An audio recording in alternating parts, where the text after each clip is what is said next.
أنا مرتوي، أنا فرحان جدا بالشغل اللي موجود ده. وابتدت الموضوع من هنا. عملنا 3/4 السقف بتاع البدروم، وسيدنا نشكر ربنا كان في زيارة للكنيسة في اليوم ده، فبقول له سيدنا يعني لو تسمح لنا ان احنا نصلي قداس. سيدنا قال يعني لسه ما كملتش السقف. قلت له معلش يا سيدنا ربنا يخليك لينا، انت عارف الفرحة دي بتبقى حلوة خالص، ويعني نصلي قداس كده ونرفع بخور.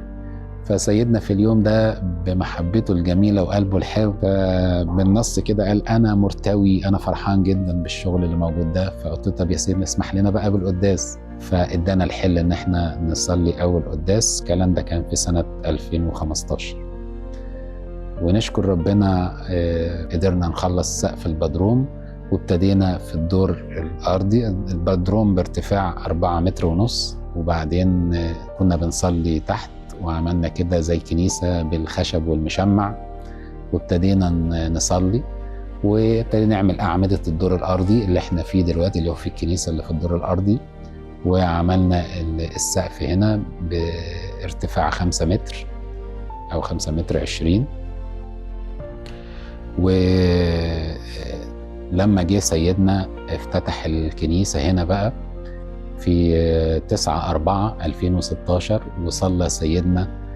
كان يوم حد الزعف في الكنيسة، وكان يوم فرحة جميلة جدا جدا جدا في الكنيسة هنا في الدور الأرضي. كل الشعب كان فرحان، وسيدنا فرحان، واحنا فرحانين جدا.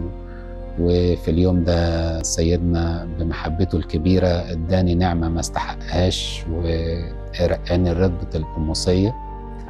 فكان فرحة جميلة قوي. ربنا يخليك لنا سيدنا، ودايما نفرح الجميع. خلصنا بقى الدور الأرضي، وفيما بعد طلعنا للكنيسة الكبيرة اللي فوق، واللي خدت بقى شوط كبير جدا، لأن ارتفاع الكنيسة فوق 11 متر. ودي حكاية لغاية هنا كنيسة الدور الأرضي.